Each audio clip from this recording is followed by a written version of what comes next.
السلام علیکم، کیسے ہیں آپ سب؟ لرن اردو ود ارم میں ہوں ارم، اور آج ہم پڑھیں گے مذکر اور مؤنث کی پہچان کے بارے میں۔ مذکر ہم نے عموماً پڑھا ہوا ہے کہ نر کو کہا جاتا ہے، اور مؤنث ہم کہتے ہیں کہ یہ مادہ ہے۔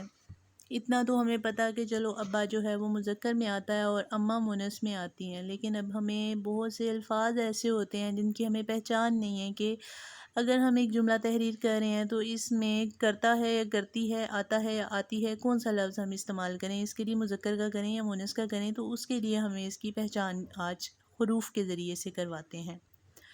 وہ حروف جن کو اگر ہم لفظوں میں لکھیں تو وہ 3 حروف بنے تو وہ مذکر کہلاتے ہیں۔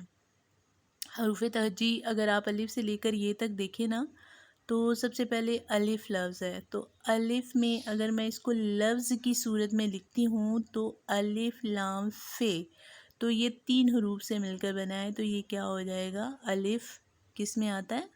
مذکر میں آ جائے گا۔ یعنی کسی بھی لفظ کے آخر میں اگر الف آ رہا ہے تو وہ کیا ہوگا؟ مذکر ہوگا۔ کسی بھی لفظ کے آخر میں جیم آ رہا ہے تو وہ مذکر ہوگا، سین آ رہا ہے تو وہ مذکر ہوگا، شین آ رہا ہے تو وہ مذکر ہوگا۔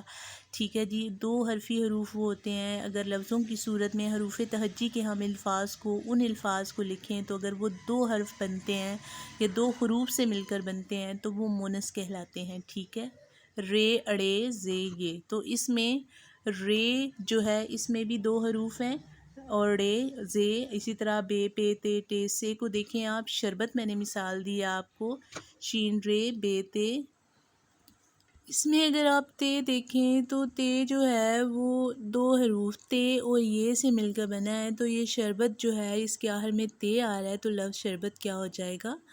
مؤنث ہو جائے گا۔ امید کرتی ہوں آج کی ویڈیو آپ کو اچھی لگی ہے۔ اگر آپ کو میری ویڈیو اچھی لگے تو پلیز میرے چینل کو لائک کریں، شیئر کریں، سبسکرائب کریں۔ اس کے ساتھ ہی مجھے یعنی ان کو دیجیے اجازت۔ اللہ حافظ۔